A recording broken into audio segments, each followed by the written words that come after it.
Welcome to This Explainer, where we're diving into one of Mexico's most complex, mysterious, and honestly enduring culinary masterpieces. I'm talking about mole. If you've ever had the chance to taste it, you already know it's not just a sauce, right? It's a whole experience. Today, we're going to unpack the ancient history, the incredible cultural collisions, and the living traditions that make this dish even possible. Let's get right into it. There's this fantastic saying that mole is simmered for hours until absolutely nothing tastes like itself anymore. And honestly, that hits the nail right on the head. This isn't just your standard recipe, it's a literal alchemy of time. It sets a deeply sensory, kind of mysterious tone right out of the gate. You aren't really meant to just pick out the chili or just taste the chocolate. What you're tasting is this completely new, unified flavor that only time and serious patience can pull off. To really wrap our heads around this alchemy, we have to look at the root of it all, the Nahuatl word mole. We need to completely stop thinking of mole as this single strict recipe you just follow out of a cookbook. Instead, we're exploring an incredibly ancient, adaptable technique. It's this methodical process of toasting dried chilies, seeds, nuts, and aromatics, literally one by one, and then grinding them into a paste. So it's a living framework. It's not a rigid set of rules. Section 1. The Ancient Origins of Mole. Tracing the sheer age of cacao use actually reveals the entire foundation of this dish. Long before the Spanish ever arrived, the blueprints were already being drawn up. Look all the way back to 1900 BCE. We've got Mochaya pottery residues in the Soconusco region. Fast forward a bit to 1500 BCE, and the Olmecs are actively fermenting and roasting it. But the real game changer for our story, that happens around 200 BCE. The Zapotec elite at Monte Alban, up in Oaxaca's highlands, started importing this luxury item and actually mixing it with chili and seeds. If we break down that 200 BCE residue using modern techniques, it reveals a completely different use for cacao than what we're used to.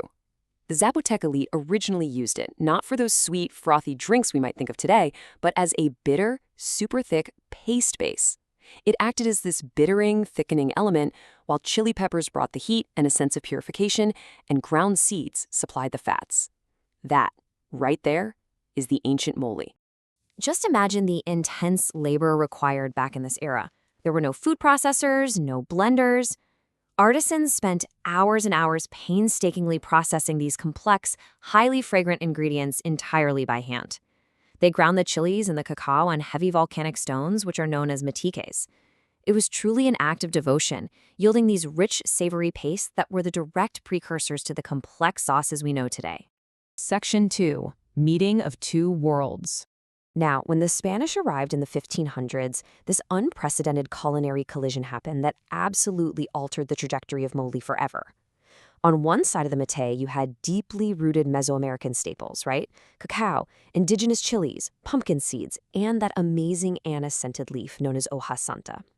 On the other side, you had old-world aromatics brought over by the Spanish. We're talking almonds, the warmth of cinnamon, sesame, and sugar. This wasn't just a clash of cultures, it was a profound, intensely delicious synthesis. Section 3. Land of the Seven Moles.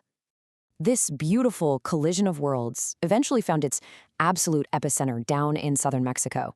The state of Oaxaca is famously and rightfully celebrated as La Tierra de los Siete Moles, the land of the seven moles. Now, sure, there are countless family variations out there, but these seven really represent a breathtaking diversity of regional styles, colors, and flavors. And they're all built directly on that ancient technique of toasting and grinding we talked about. And these variations have incredibly distinct personalities. For example, you have mole verde. It's built on pumpkin seeds, tomatillos, and fresh hoja santa. It's cooked quickly and meant to be served the very same day because that beautiful, vibrant green color actually fades as it sits.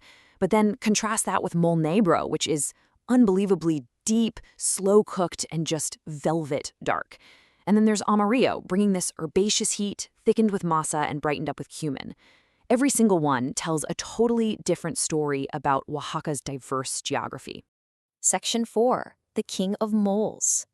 The staggering volume of over 30 ingredients demonstrates exactly why this velvet dark masterpiece is traditionally reserved for major life events. It serves as a direct link straight back to those ancient Zapotec sauces at Monte Alban. You need rare chilwake peppers, 6 different kinds of seeds, plantains, tomatoes, garlic, a massive array of toasted spices, and of course, chocolate, to give it that really profound depth. And the intense labor involved today heavily mirrors how it was done thousands of years ago. The crucial first step is the tatemado, literally charring the chilies until they are nearly black. That step right there is what gives mole negro its signature dark color and that faint, haunting smoke flavor. Then everything is toasted one by one, ground to velvet, and simmered until all those 30-plus ingredients become one unified, magical sauce. Section 5. Living Heritage in Markets. Honestly, the most important takeaway of this entire explainer is that these ancient techniques aren't locked away in some distant past. The story is continuously in motion through a rotating weekly rhythm called the tianguis, or markets. Following a historic rhythm that predates modern grocery chains by a long shot, towns coordinate weekly market days so coastal, mountain, and valley foods can freely circulate. Like, on Sundays, the town of Tlacolula fills like a tide. On Fridays, it's Ocatlan. This is exactly where grandmothers and the finest chefs alike go to source their incredible ingredients. Because as you step into a village tianguis or places like Mercado Benito Juarez, you don't just see the food, you smell the roasting fat, the toasted chile, the wood smoke. You literally hear the soft slap of fresh masa tortillas meeting a hot clay comal. You can watch dried cacao beans turning glossy right inside a mechanical grinder, being transformed into paste right before your eyes, alongside massive mounds of fresh seasonal herbs and communal tables just buzzing with conversation. Because ultimately, this is not a museum of food. It is the beating heart of daily life. The techniques persist because people still use them to feed their families, to celebrate their marriages, and to honor their ancestors every single day. The past here remains completely, undeniably edible. So the next time you encounter this remarkable dish, I want you to ask yourself, are you tasting an ancient Zapotec ritual from 200 BCE?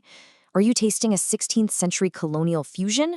Or are you tasting the living, breathing heart of today's Oaxaca?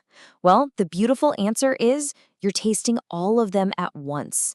Thanks so much for joining me on this culinary journey. I hope you're as hungry for history as I am right now.